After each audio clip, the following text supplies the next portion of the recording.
Galtier suka pakai 4-4-2. Messi, Neymar, Mbappe nggak main bareng.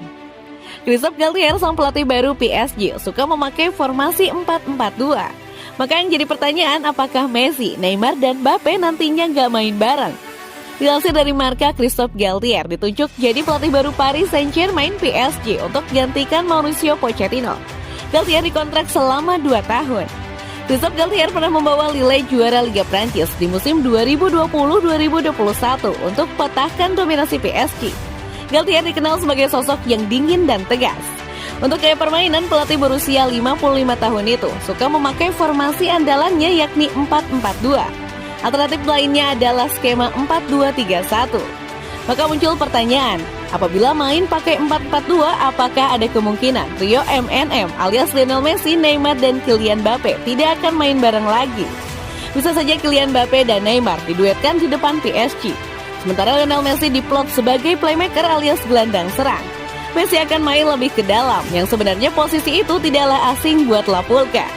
Messi di musim lalu juga bermain seperti skema itu. Buktinya Messi top chair bikin 15 assist dari 26 laga di Liga Prancis. Tapi Messi harus korbankan gol-golnya. Dalam sesi peresmiannya sebagai pelatih PSG, Christophe Galtier ditanya bagaimana nantinya dirinya meracik PSG. Apakah tetap kukuh pakai 4-4-2? Saya suka permainan yang penuh intensitas dan menekan. Saya belum berbicara dengan skuad, tapi Anda akan sering menang kalau Anda main bagus, ujarnya. Mungkin nanti akan ada pendekatan berbeda di sini, tutupnya.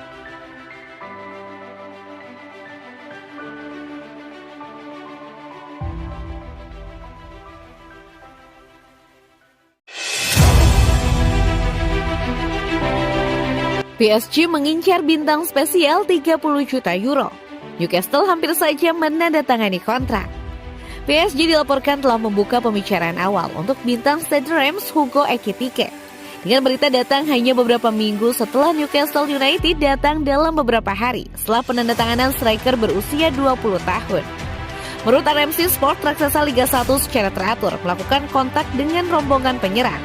Dengan PSG tertarik untuk mengontrak Ekitike musim panas ini. Karena pembicaraan antara tim Prancis dan bintang Sassuolo Gianluca Scamacca terhenti dalam beberapa hari terakhir. PSG dilaporkan akan menandatangani pemain internasional Italia. Namun kesepakatan gagal membuat kemajuan apapun minggu ini. Memaksa raksasa Eropa untuk membuat rencana asuransi. Dengan Ekitike tampaknya menjadi opsi untuk direktur olahraga baru Luis Campos dan manajer Christophe Galtier. Sesuai laporan, The Memphis hampir menyetujui kesepakatan 30 juta euro dengan Reims untuk Ekitike. Namun seperti yang kita tahu, transfer benar-benar gagal meskipun striker datang dalam beberapa hari setelah menjadi pemain Newcastle. Dan salah satu tambahan terbaik Eddie Howe untuk The Memphis Stone. Memang Ekitike telah dicap sebagai pemain istimewa setelah tahun yang luar biasa di Liga 1. Dengan beberapa tim papan atas di Eropa mengincar wonderkid berusia 20 tahun. Namun selalu Newcastle yang tampaknya paling mungkin untuk menandatangani penyerang tersebut. Minat lama mereka pada anak muda itu. Ekitike ditargetkan oleh Newcastle pada bulan Januari. Namun seperti musim panas ini, kesepakatan untuk membawa penyerang ke timur laut runtuh. Dan sekarang PSG terlihat seperti favorit kuat untuk mengontrak pemain muda Prancis jika mereka dapat memainkan kartu mereka dengan benar dalam beberapa minggu mendatang.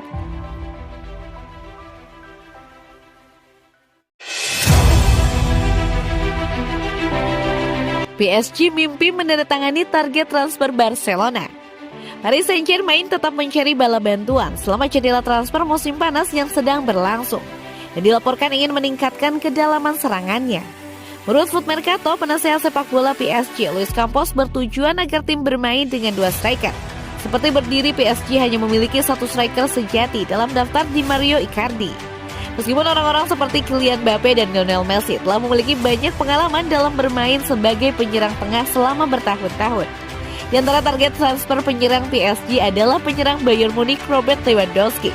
PSG sedang bermimpi untuk membawa pemenang sepatu emas Eropa ke klub.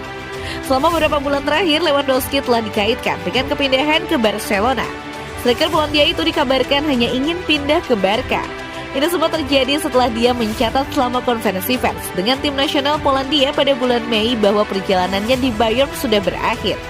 Lewandowski keluar dari musim di mana ia mencetak 35 gol dalam 34 pertandingan Bundesliga.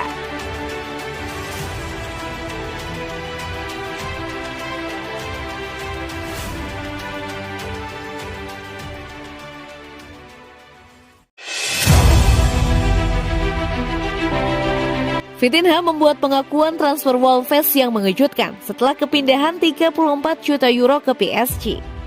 Penandatanganan besar Paris Saint-Germain, Vitinha menegaskan dia tidak akan mengubah apapun tentang waktunya di Wolverhampton Wanderers. Gelandang asal Portugal itu menghabiskan 12 bulan dengan status pinjaman di Wolves pada musim 2020-2021. Tetapi ia nyaris tidak bermain di bawah asuhan Nuno Espirito Santo. Vitinha hanya tampil 5 kali sebagai starter di Liga Premier.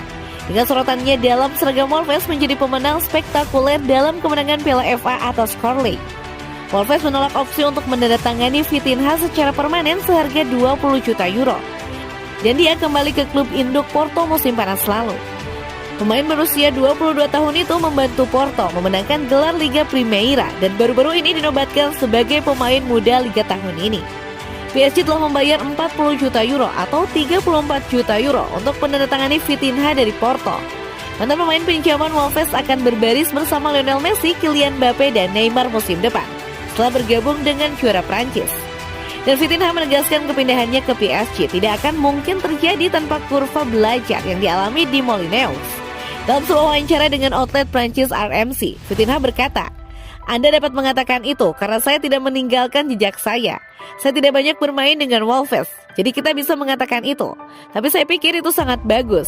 Itu membawakan saya hal-hal yang mungkin tidak akan saya miliki jika saya tidak pergi. Saya banyak berkembang, termasuk di luar lapangan. Pada hal-hal yang harus saya pelajari tentang bagaimana rasanya berada di klub, di luar negara Anda, di luar zona nyaman Anda. Jika saya bisa kembali, saya tidak akan mengubah apapun. Karena itulah yang membuat saya datang ke sini dan memiliki latar belakang yang jauh lebih besar."